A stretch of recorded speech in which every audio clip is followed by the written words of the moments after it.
this love real? Don't know how to feel. I've been waiting on you, babe. I've been waiting on you, babe. Give me something. Don't know how to win.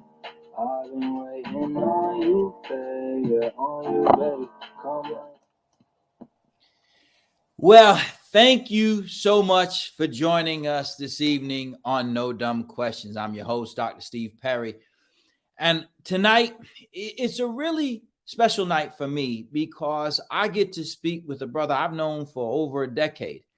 And our conversations have run the gamut of career and life and marriage and hopes and dreams. And he's a person who's constantly pushed me to rethink, or even in his words, rebrand who I am. And I thought it would be helpful for us to have a conversation with this individual because so many of you are trying to figure out what it is you're going to do or be. And we've just come out of the new year, or just entered into new year. And a lot of you are at a point where you are making sense of your New Year's resolutions. And you don't know exactly what it is you want to do or be. You may think that your do or be is going to be defined by a single career. But after hearing from our guest, you're going to see that who you are is evolving, and what you will become is still unknown. But because we're here on No Dumb Questions, we're going to ask the questions. And so please join me in welcoming my main man, Brother Rushion McDonald. Thank you. Thank you. How you doing, my friend? I'm in the basement in Atlanta. I'm in the basement. I don't think you're in the basement. Nobody's basements look like that. I'm the mad scientist, Dr. Steve here. I'm the mad scientist. But where are you? So tell me where you are right now. I'm in Atlanta, Georgia. I purchased a 3-story building to carry out all my dreams. You know, I was in spaces and had all these offices right before COVID, and I feel I didn't have control of my narrative. And so I sat down with my wife and I said, look, I want to buy a building. And she said, okay, I know about a house, I know about a car, but a building, Rushion. I said, yeah, that's something I never said before in my life either. So I'm gonna do it. And that's the purpose of rebranding myself. I've been with superstar talent, worked in superstar studios and top Fortune 500 companies. But this is the first time I really, in the last couple of years, looked at Rushion McDonald's brand and started pushing the narrative of success that I've used on so many people in the past. We want to start there because you and I met through a mutual friend of ours, and it really in what were some inauspicious circumstances. Mm-hmm. It was hot as F. Yeah, in Dallas. I don't know how anyone, Dallas, love y'all. I don't get it. I don't get it. It was very, very hot. And we were at Steve Harvey's mentoring camp. Yes. Mm-hmm. And you and I just sat down and started talking about what it is that you do, and frankly, your story. I don't think a lot of people know your story, and I would like you to talk about why it is that you're just now. Good black don't crack, and you clearly are only in your 30s. But for the rest of the people, why is it that just now you're starting to focus on you? Because that's what we do in life. You know, we've been told to go to high school, been told it's a good idea to go to college. We've been told that you should find someone and fall in love with them and have children. Our whole life we've been told.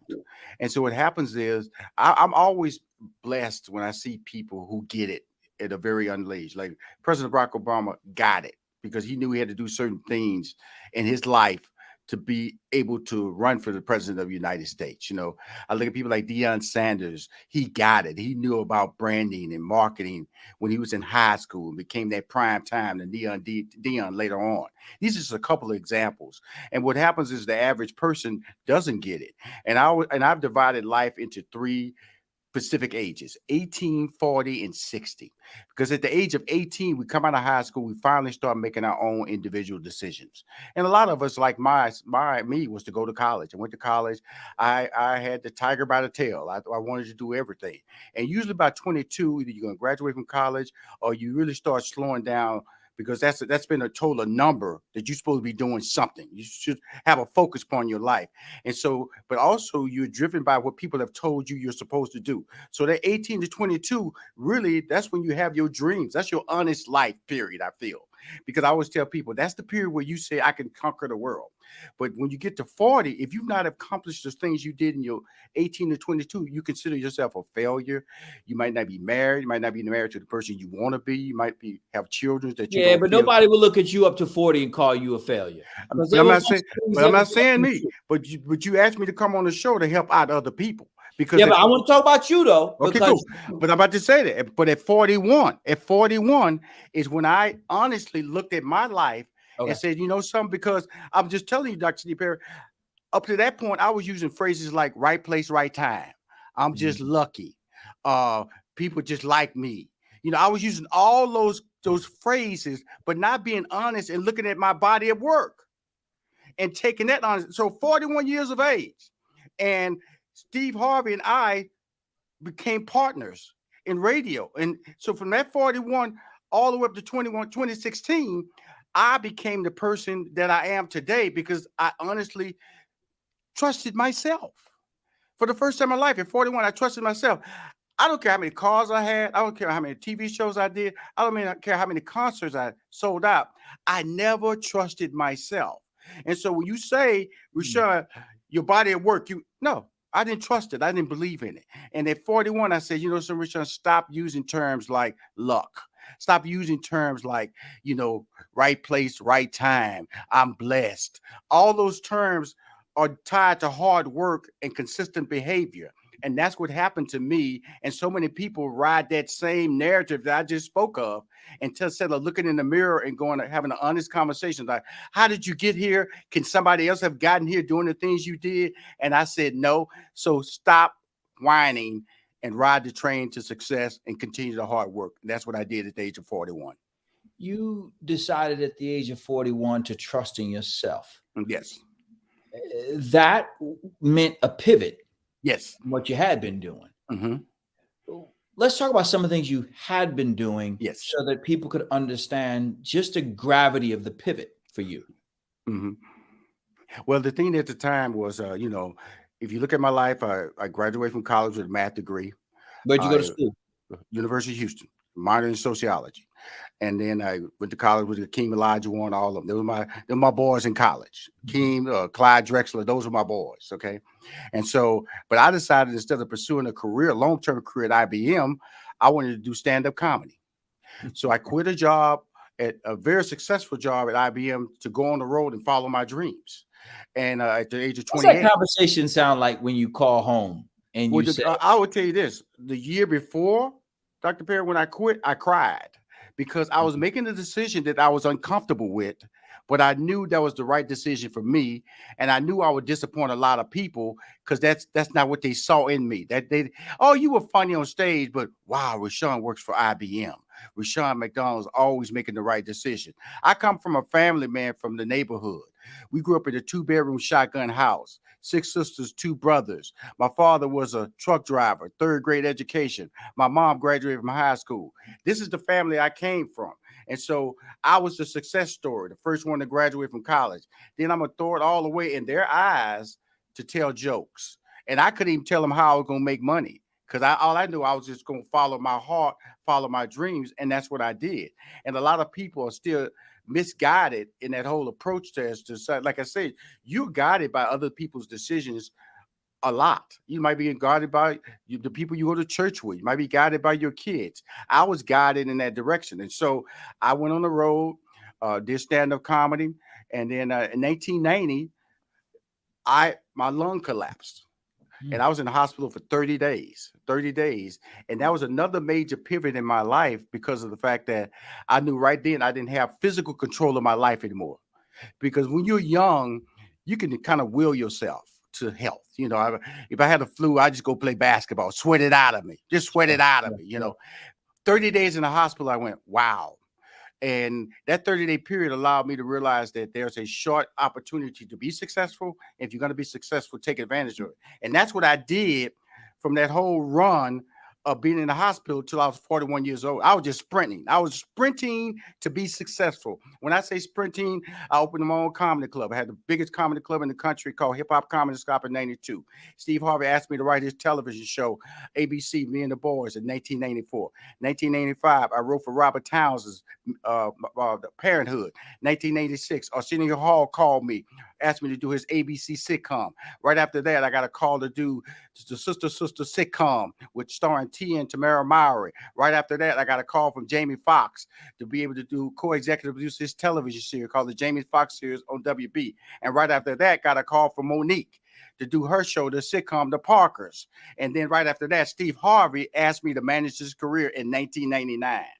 That changed my whole life right there. That call right there. Why do you think he called you? He called me because our good friend, he died. His name was Juan Hull. And Steve didn't trust anybody but me. He felt that I had a different look on everything. And I always told Steve that I always felt that that the world was selling him short. I felt he could make more than just black people laugh. I just always tell Steve, you can make everybody laugh. You are going to cross over. You're going to be a star. And so in 2000, we sat down and no paperwork, handshake. You my boy, he's his boy. We're gonna go do this. And we did the Kings of Comedy together, the movie. We did a contract in LA at 92.3 The Beat, which was his radio deal. He had already done radio. And I told him, hey, man, let's do this radio deal. That way we don't have to worry about checks. And what happened was at that same time, Bernie Mac was blowing up because he was the headline of the Kings of Comedy movie. At the same time, Cedric Entertainment was doing all those Super Bowl movies, the commercials, blowing up. #1 Super Bowl commercial. D.L. Hughley was everywhere. Steve Harvey was just doing radio. But what people didn't realize, the plan was to control the media. Have a voice that you can say, buy this, I'm on this, shop for this. That was the message that we created way back in 2000. It's become the anchor of why he's still so popular and successful today and on native markets around this country. Because when we syndicated in 2005, we were only on 4. And when I left in 2016, we were on 84. What are you most proud of? I'm most proud of the fact that, I really, I'm a mentor. I realized how many people I've impacted in conversation, Dr. Perry. When I say that, it's like, I'm gonna tell you, if you're gonna sit down in front of me, don't ask me a question, because I'm gonna tell you. He's telling you the truth. I will tell you. Absolutely, there's no doubt. You're gonna get it. I've had the conversation with Nick Cannon. I've had the conversation with Lala Anthony. I've had the conversation with Stephen A. Smith. I've had the conversation with Steve Harvey. I've had the conversation with so many stars who have come back and say, I see now, or so many employees who say, I see now. Because all I want you to be is great. And I see you from a different perspective, because I see things 6 months to a year in advance. The average person sees things 30 days, at the most 90 days. But if you see things 6 months to a year in advance, then you get a clear understanding of how you have to make money and what people can think of you. Right now, this interview, my mind is in October. I am living the life of October. What's in October? October is television shows. October is I'm going to already know that I'm syndicating. I already got this thing I'm doing for Nissan. I'm building it out now. That I'm doing for them. I already know I'm doing HBCU college days right now, already building that out. All this stuff is being scheduled now for Black excellence, because I'm thinking that far in advance. You cannot be rich. You cannot make an economic term in life if you're thinking month to month. You can only invest in money and invest in yourself if you're thinking long term. What do you think people miss when they're planning their approach to their career? What do you think people often miss? I would tell you what they miss, Dr. Perry, is this. One is that we are the last to get the information. And I'm going to point it out to you. We are meaning minorities, people of color. We're the last. We're the people that hear the word scam. We're the people who don't worry about the word scam because they got protection. And I say that when the words cryptocurrency, bitcoins, NFTs. When I people don't even know. Black people don't even know they're only making 21 million bitcoins. And every 4 years they take a percentage off the market. See, and we're not even participating in cryptocurrency. We're not even participating. And so what happens is with minorities or people of color, because we're not educated to understand the value of success.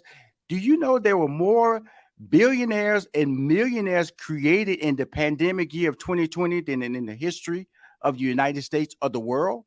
Because while there were over 4 million people unemployed, the stock market was setting records because that group of people know, and the people who are unemployed don't know. We have to get out of the don't know lane into the know lane. And the only way you're going to do that is educate yourself and be willing to take risk. When I use the word risk, that means going places that you're uncomfortable with going. Where are you going that you're uncomfortable going? Where I'm going with my uncomfortableness is this. I wake up in the morning at 4:30 every day. I don't want to get up. I don't hit the snooze button. I go to sleep with a plan to get up. And so my uncomfortableness is really diminished because I have a plan attached to it.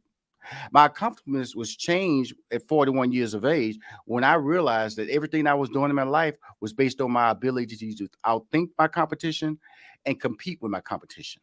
So the average person is uncomfortable because of the fact that should I be in a relationship or not in a relationship? If you are making that decision and you're unsure, then you should get out of that relationship. Should I stay at this job or should I leave that job? If you're thinking that way, leave that job. There's so many people going to work every day unhappy. And so guess what? Their work level at their job is unhappy work. So get out of that environment, which means that you're going to be afraid because you don't know if you get that option someplace else, but you have to challenge yourself. So I challenge myself every day. And my challenge to myself every day is that I am the best at what I do. I've started something I call bragging. I've encouraged people to brag nowadays, Dr. Steve. And the reason I say that is that on my show, I have a show called Money Making Conversation Masterclass. I encourage people to publicly promote the success of themselves, their children, their accomplishments at their work, the product that they're selling, and the business that they own. Because major corporations brag all the time. It's called McDonald's. It's called Ford. It's called Chrysler. It's called Mercedes-Benz. It's called Apple. It's called Google. That's what bragging is. We have to take that same attitude to our personal lives, and it will reduce the fear of success not coming your way. When a person sees you, depending upon when they met you, Yes. I think they'd see a different person. You talked about the different phases of your life. Yeah. How do you deal with the definition as it seems to change from phase to phase? Well, I would tell you this about me is that, like it was some good friends of mine. They came by my office today to say, "Wow, Rushion, you lost a lot of weight." And I would say in my heyday, I got up to maybe 230 pounds. I weighed 193. And it was like a couple of years ago, Morris Chestnut had a book out and he was coming on my show. And I said, you know something, I'm going to do it. It was a diet book. It was a fitness book. Yeah. And I lost 17 pounds Okay. on his fitness book. And it changed my perspective on, I realized I wasn't even taking care of myself. I realized I wasn't even putting the energy to make my life right. I was carrying around weight that didn't make my life better. And so there's a physical change that people deal with when they see me now. The mental change that they deal with is that when I left Steve Harvey, there was a fear of what is Rushion going to do now? Because everywhere I went personally, I was still managing Steve Harvey. Every phone call I made, everybody who talked to me, I was still getting emails. So I lived a life of 2 years after 2016 of telling people I don't manage Steve Harvey anymore. So I had to change the narrative of who I am by taking advantage of some strengths publicly, because social media is what people can brand you with. That's where the bragging comes. So Mhm. that's when the baking exploded on social media for me. And then I took the money making conversation concept and used that to develop my voice.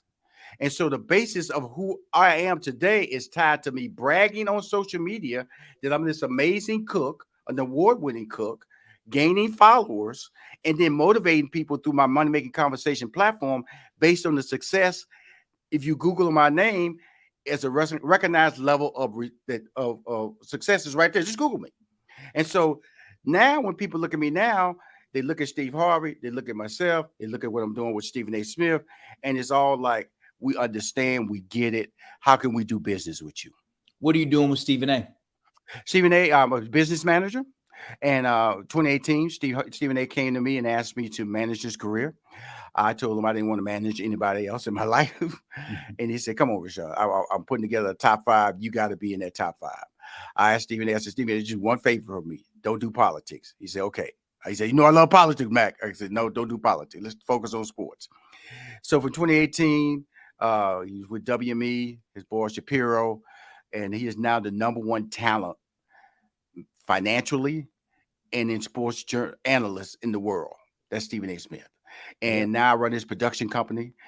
Even though I run my own company, 3815 Media, I run his company as well. And it's not a partnership. I work for him. That's clearly the relationship that I have with him, and I'm comfortable with that because he's a good friend of mine, and it allows me to run my company, 3815 Media. And with my staff, I have 10 employees. And so now my goal with Stephen A. Smith is to build his brand, create shows. The COVID slowed us down a little bit, and he's fully recovered from now because he got it on December 16th. And so he's fully recovered now. So we took a month away from our dreams. He's writing his own book right now. He's about to launch a whole new a casual line of clothing that's going to be through Disney and ESPN. So we're heading in the direction of creating, like I like to tell him, mailbox money, making money while you sleep. You are someone who continues to develop. One of the things that I wonder about is there are people who want to be out front. Yes. And there are people who don't want to be out front. And I know I'm creating what is essentially a binary conversation. But the notion of success is often defined by many as being out front. Is that how Yes. you define success? Well, I'm going to tell you something about me. I'm very honest about my talents. I know how gifted I am, but I'm very honest in the relationships. So that if I had a relationship with you, or a relationship with Stephen A., a relationship with Steve, a relationship with Nick Cannon or Kevin Hart, it's an individual relationship. I don't try to cookie cutter the relationship. That's why I've been very successful in my life with people, because I don't try to say, well, this worked over here, I'm gonna try that trick move over here. And so when I look at how people approach the life principles, the life principles, and listen to me when I say that, is that you can win, Dr. Perry. But you can't win if you don't trust your instincts. And I'm gonna just tell you this. In 1992, I was a very funny stand-up comedian.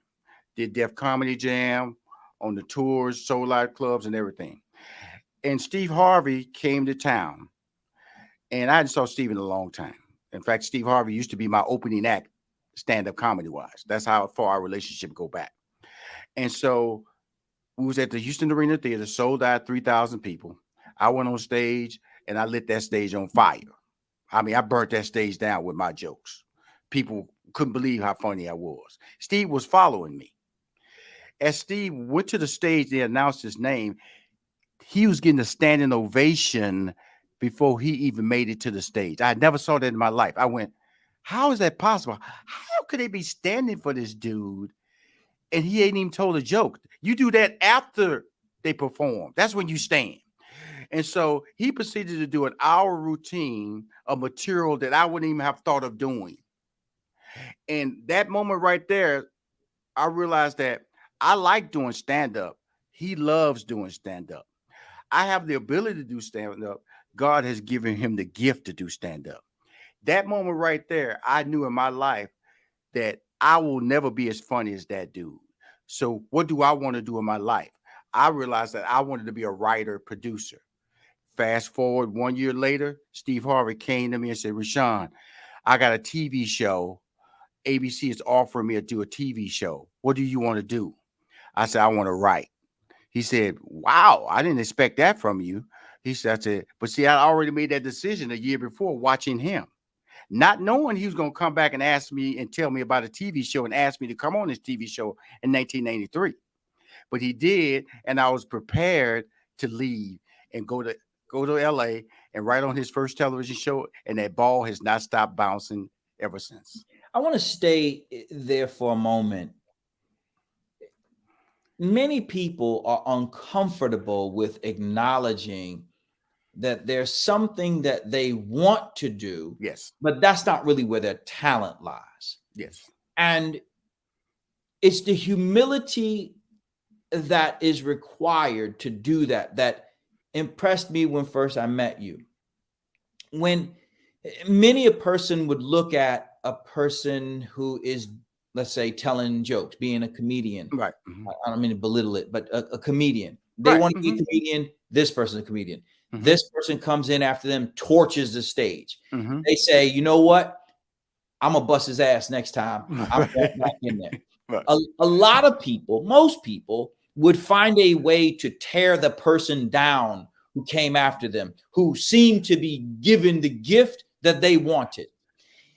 You, I think, possess a skill that I believe more people need to tap into. And that is the comfort of saying, that's the guy. I'm the one who makes that happen. Much in the same way you just said a moment ago, I work for Stephen A. Right. A whole bunch of people, their egos get all twisted, and then people don't want them around because it's weird having somebody around who you like, dog. Like, can I be me and can you be you? Right. You know, I'm going to continue here because it reminds me of a relationship I had. You remember Brother Yusuf, the brother who is the reason why people know who I am. But he never wanted to be me. He never wanted to be on the road. He never wanted anybody to recognize him who he didn't already know. He didn't want that. And as a result, he and I never bumped heads on that matter. We were never rushing to the stage at the same time because he didn't want that. In fact, most times when I would get places, people would say, hey, is Yusuf coming with you? And I'd say, nah, he's not coming. Oh, we were so looking forward to meeting him. Yeah, that's just not going to happen unless you know where he lives. Because other than that. So I want you to talk, because I actually believe, Brother Sean, you have something that you can give people that I think that they could hear. And it's, to me, it's that notion that if you eat, we eat. Right. Like, I don't have to do what you do for both of us to succeed. Can you talk about that? Because it's a deep, deep skill that I think so many people miss out on. They think they got to be the number one. They don't understand that number twos are way harder to come by than number ones. Well, you know, I know something. I never saw myself as a number two. I played a role, you know, my role in my lane. And I would tell you that as a stand-up comedian, as a person, I don't have enough money to tell you that how many people came to me and said, you're just as funny as Steve. You're funny as Steve. Why aren't you doing with Steve? That ain't what I want to do. Because I'm gonna tell you something. It's about effort now. You know, it takes a lot of effort to be famous. It takes a lot of effort to build a brand in front of the camera. It's a lot easier for me to build a brand behind the camera. It's a lot easier for me to tell Stephen A, give him notes, or give Steve Harvey notes, or giving Kevin Hart's notes, or tell Will Packer, hey, let's change this, instead of being the person that people recognize as the person that's delivering the content. I want you, because you again, there's so much. You and I spend honestly days talking about this, and there are things I got to pull out because you just gonna skip over them because you just gonna go. But what people don't recognize, I want to talk about something because you know it, but other people don't. You just mentioned Will Packer. Most people wouldn't know who Will Packer is if you tapped him on the back, except for the fact that you know his work. Yes. And one of the things you know about Will Packer, if you're watching tonight, is there was this book that actually started off as a conversation on a Steve Harvey morning show about acting like a man and thinking like a lady. Right. Or no. Acting like a lady, think like a man. Thank you very much. And it's Steve Harvey, not Steve Perry, so I don't have to get it right. He did it really, really well. Right. But you saw how something could become something that began as a skit. Right. Talk about the genesis of the skit to the book. Yes. To the phenomena. Yes. To the movie. Yeah, it's true. I do. It was so funny. I was actually at the Georgia State University with Mo Ivory at her law school class, talking about this very conversation because Steve has the legal life of Steve Harvey. And he asked me to come over there and talk about if you're going to do a legal life of Steve Harvey, Rushion got to talk. And so here's the thing: is that ever since I was 18 years old, I thought big. I really did. Everything that I'm doing now, I actually did in college. I mean, the events in Vegas, the neighborhood awards, I did those type of events in college. Again, people don't know what the neighborhood awards was. Yeah. 19,000 people in Vegas. Like, you say these things like yeah, but it was like 20,000 people. I'm sorry, Dr. Steve. I'm sorry. I mean, that was where I met Stevie Wonder. He didn't recognize me for obvious reasons, but it's like, oh yeah, that was where New Edition came back together. Like, so yes, you did. Yes. So the fun part about our relationship we're about to talk about is the act like a lady, think like a man phenomenon. And it was based on the fact that we had a strawberry letter at 8:00, the prime strawberry letter. And the whole strawberry letter, which was national at the time, started in LA and nobody knew about it. Steve said, I was producing the Steve Harvey Morning Show in Los Angeles on 92.3 The Beat, the Los Angeles radio station owned at the time by Radio 1, which is Alfred Liggins.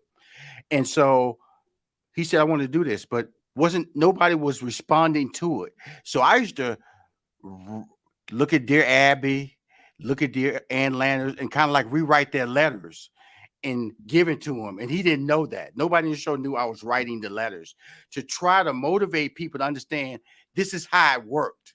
This is how you're supposed to do it. And then it caught on and we went national. It just blew up. But it was a relationship. And so Steve Harvey was this amazing comedian.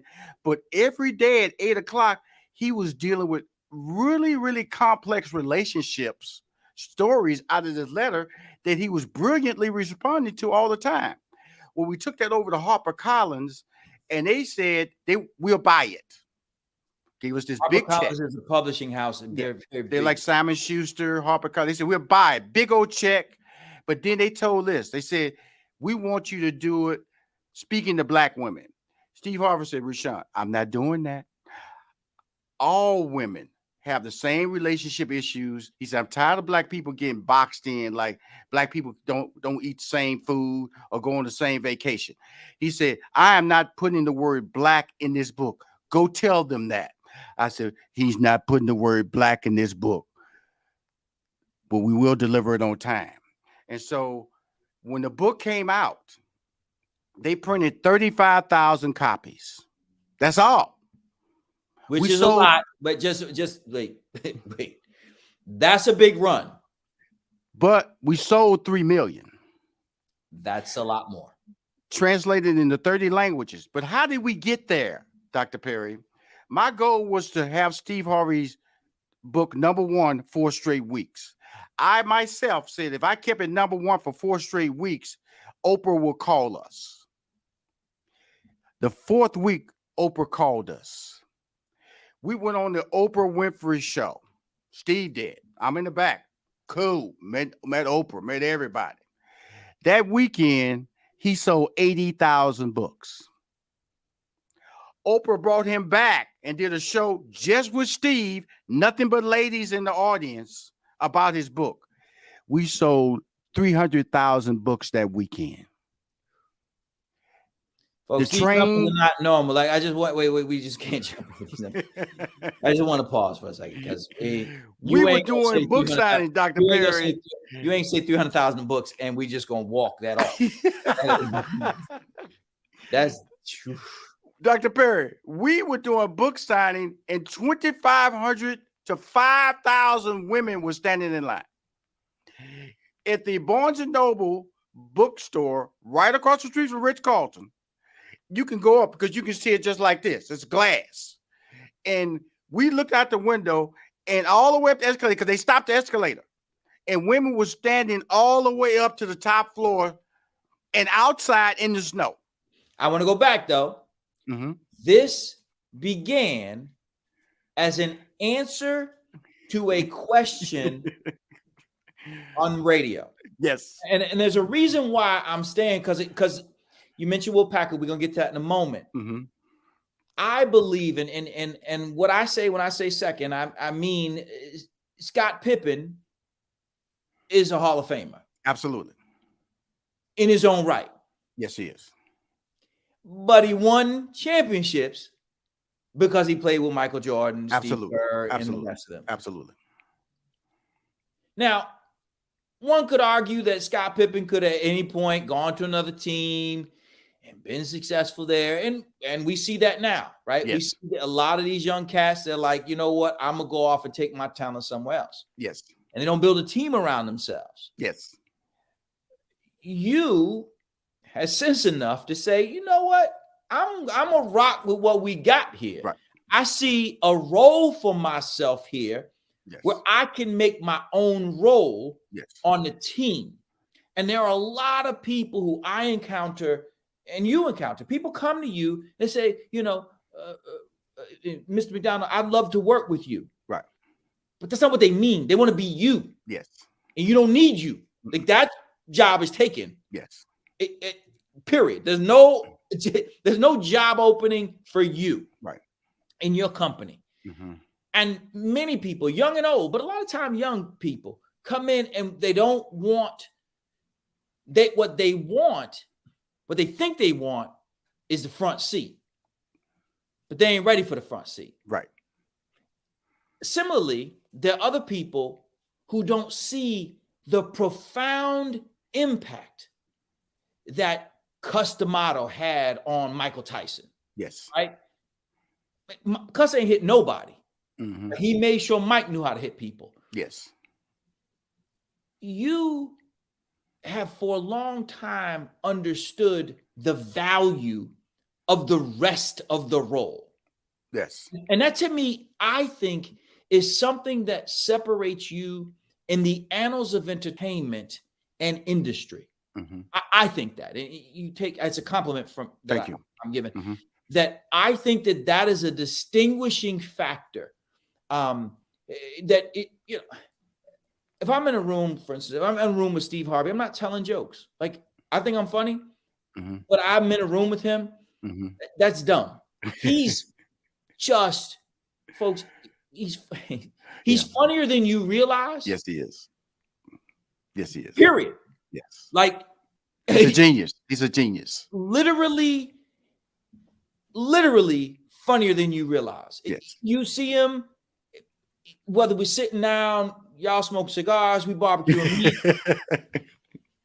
I mean, holding your side like, whoa, trying to catch your breath. So it's dumb to try and tell a joke when he's telling a joke because he's the greatest. Right. Period. And so for you to understand that, you know what, there are other things that I can do and be great too. Right. Like, I can be great and he could be great. Mm-hmm.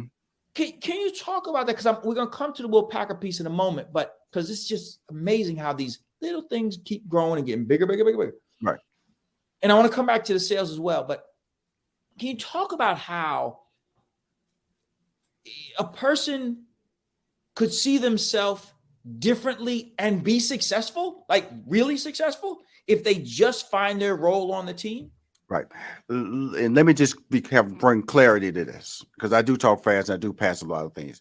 Before I started managing Steve Harvey, I did the Robert Townsend show. I did Arsenio's show. I did the Tia and Tamara Mowry. I did Jamie Foxx show. I did the Parkers. And then I did the MTV Barbershop show. I did many other shows that were produced by me. Sure. In 2005, I told Steve, I said, I'm all in, brother. I said, I don't believe that we can get where we're going to get unless I go all in. He said, what does that mean? I said, I'm not gonna chase sitcoms. I'm not gonna try to produce anything else. I'm just gonna focus on what we can do together. And that decision right there changed our relationship and focused me on the prize. And the prize was building a relationship through him with his talents, which I thought was so unique and were not being recognized by the industry. And so in 2005, we left LA and with no contract to seek a syndication opportunity with Clear Channel, which they gave us. And we started with 4 stations. Again, controlling the media. This is 2005. In 2009, the book came out, 3 million copies. Remember, he was still a Black comedian at that point. But in 2009, the book came out, 3 million copies, translated in 30 languages. We're talking about Russian. We're talking about Portuguese. We're talking about French. We're talking about all these different languages. And so, but they was being sold in San Diego, Seattle, because I'm watching all this, Boston, white markets, San Francisco. Okay, he's crossing over. Then in 2010, I did the deal for Family Feud. The ratings when we started were 1.7.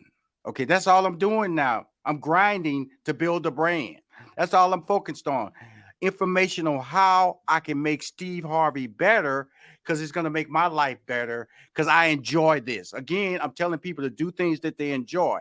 I'm enjoying my life.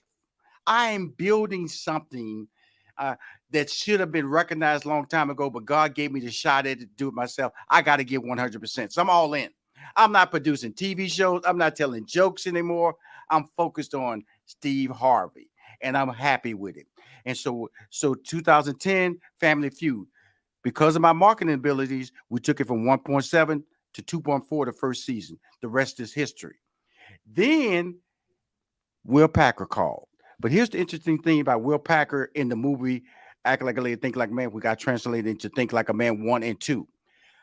When we was doing a radio show in New York City, Will Packer's first movie came out, and it was called Stump the Yard. I didn't know Will Packer from anybody. All I knew, it was a Black movie. I went to Steve Harvey, and I said, Steve, let's make this movie number 1. He said, why? I said, it's a Black kid. He's from FAMU. Let's use all our strengths to make this movie number 1. Majored in engineering before he came out of FAMU. His movie was number 1 2 weekends in a row because of the Steve Harvey Morning Show. That's the same young Black kid who 5 years later offered us an opportunity through Screen Gems to do our movie, paid us a big check, and brought in a guy who nobody knew at the time called Kevin Hart to star in it. And we did over $200 million at the box office with a movie called Think Like a Man, Think Like a Man 2. Those 2 moments in both Steve Harvey's life and Kevin Hart's life and Will Packer's life changed the dynamics of Hollywood. One of the reasons why your story is important to me is because there are a lot of people who saw themselves as the singer, who saw themselves as the actress, who saw themselves as the director, or the whatever the first seat was in the orchestra. And then there are those people who said, well, there are other seats. Right. So if I get to be at the table, one such seat might be to be the chef. Yes. Instead of simply being invited to dinner, I might be able to control what's on the menu. Talk about how you've been able to shift into the space that you're in now, which is you have a you mentioned that you have a network that you're starting. I want you to talk about that. You have your own show, which I want you to talk about that. and you're managing other folks and still building other businesses. Yeah. How was it that you went from being what we'll refer to loosely as in front of the camera to behind the camera in this way? And now I'm back in front of the camera in some Back ways in because I'm comfortable with that. I'm comfortable with that. The thing about it is that if I was still managing Steve Harvey, I would not be in front of the camera because that was his world. And I never wanted to act like I was competing for his shine. What I'm doing now, I'm just going to tell everybody, I am very happy with being Rushion McDonald. A lot of people are not happy with being themselves. And you can't reach it if you're not happy. And you can't compete with something that you can't achieve. Steve Harvey, I saw as the most phenomenal stand-up comic I'd ever seen in 1992. I couldn't compete.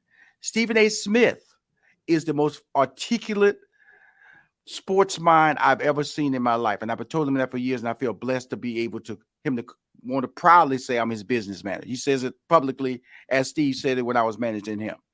These are two people that I can't compete with. I cannot compete with Steve Harvey in comedy. I cannot compete with Stephen A. Smith when it comes to sports. I don't give a damn how much sports I know. Right. I don't care how funny I was on stage. Those two people checkmated me every time. Precisely. I was cool with that. I love your analogy or your comparison to a chef. I don't like sitting down. Never have liked sitting down. I like producing. I like giving instructions. I like seeing the final results. That's what I do. The problem that most people have is they listen to the noise. I never listen to the noise. I never listen to people telling me what they think I should do. I listen to what I feel I should do and what I want to do. You gotta stop listening to people who don't wake you up in the morning. God wakes me up. God wakes me up. There's so many couples even who end up in that situation where because he's doing something, somebody's in her ear saying, well, if that's what he could do, you could do the same thing. I don't know why you don't. And they create a competition within the relationship because they find the weaker of the two and they're able to infiltrate that person's subconsciousness. The same is true of partnerships.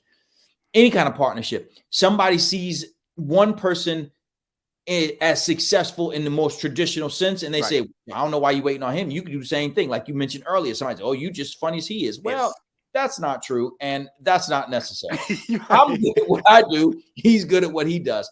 And as long as I stay in my lane and that person stays in their lane, then in both cases, everybody wins. I know I kept you long enough. Promised I would, and I appreciate you staying for the time. I love it. I love it. Changing lives. I know. We with the remaining 13 minutes we have, one of the things I want to talk about is I want to give you some time to fire off the 1,000+ projects you have going on. But I want you to talk really to people who are still, this is their New Year's resolution. They're trying to find out who they are on the team. Are they Scott Pippen? Are they Mike Jordan? Which one are they? So that they understand that we just have to win. Yes.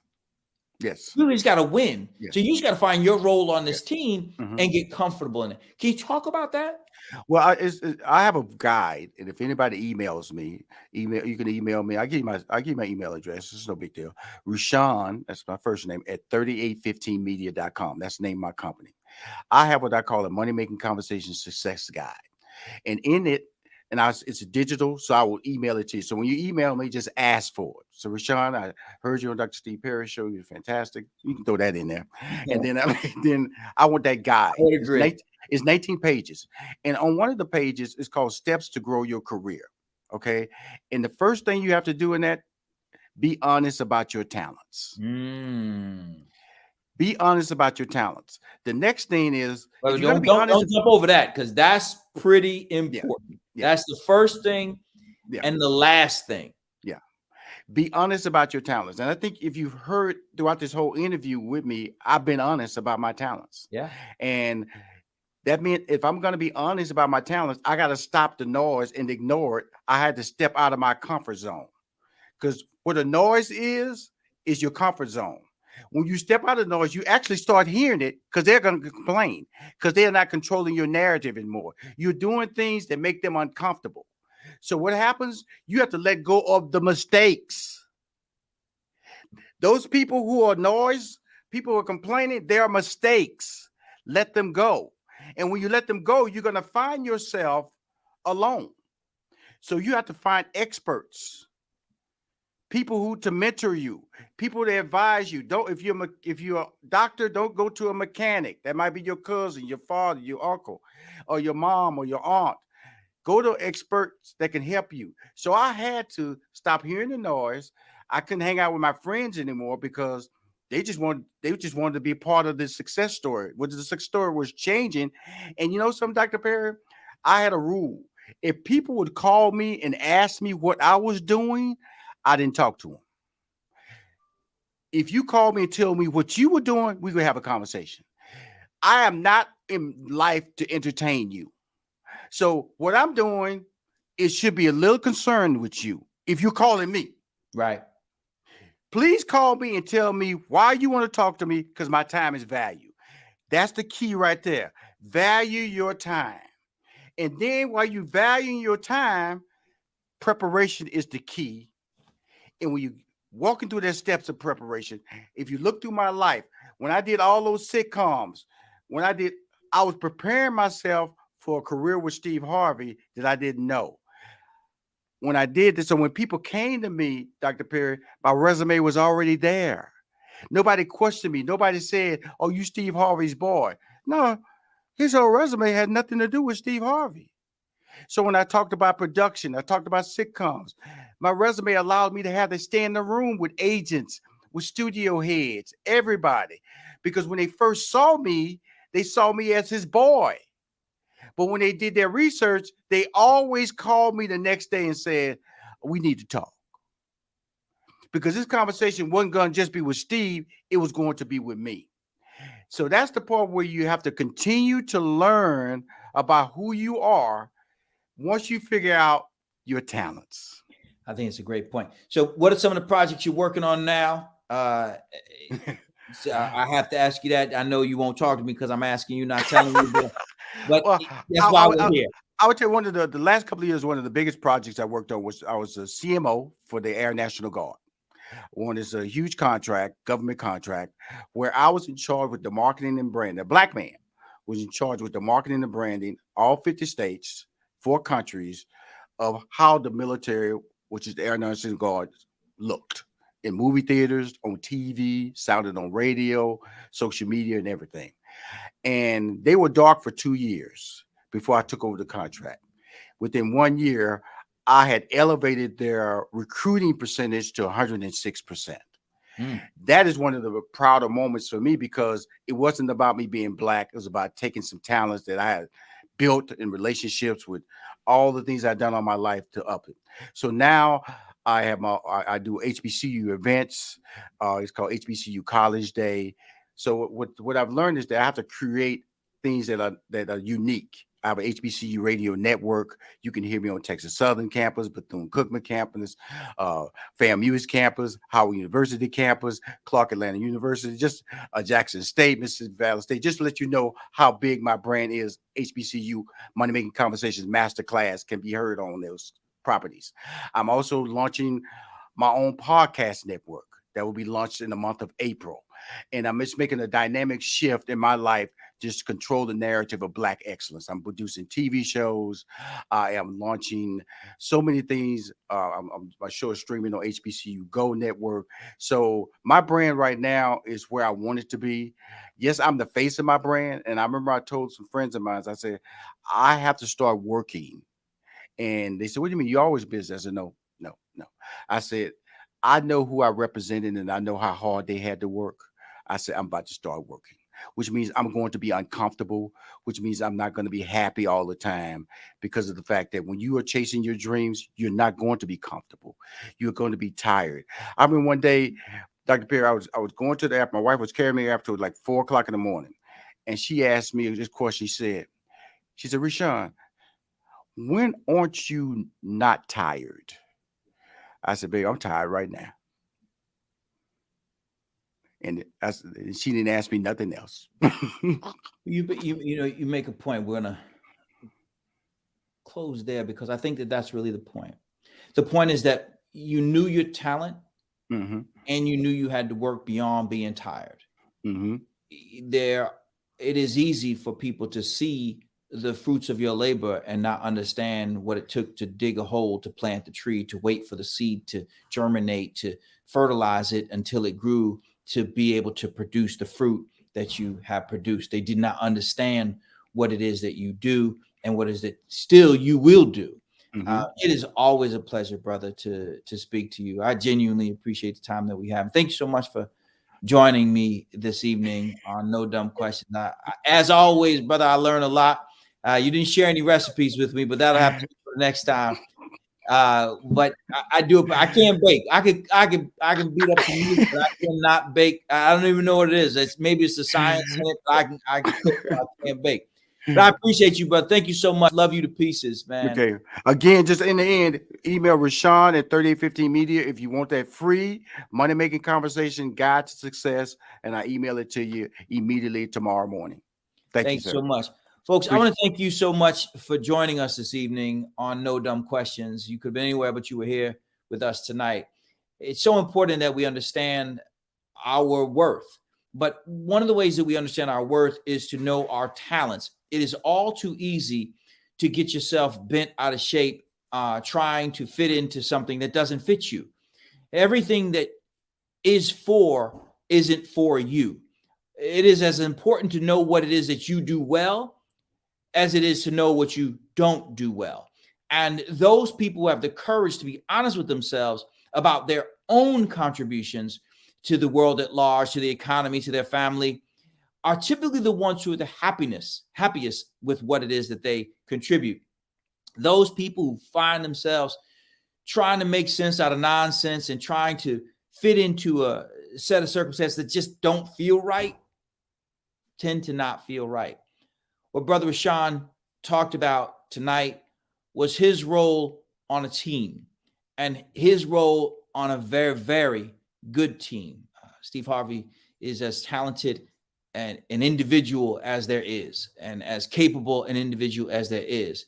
And what Rushion contributed made it possible for both of them to eat for quite some time. I want you to keep in mind the following, that the smartest person in the room is not the one with all the answers. It is the one with the best questions. So keep in mind that you must know what the dumb questions are, because there are no dumb questions. Thank you so much for joining us tonight, and we will see you next week on No Dumb Questions. Y'all take it easy.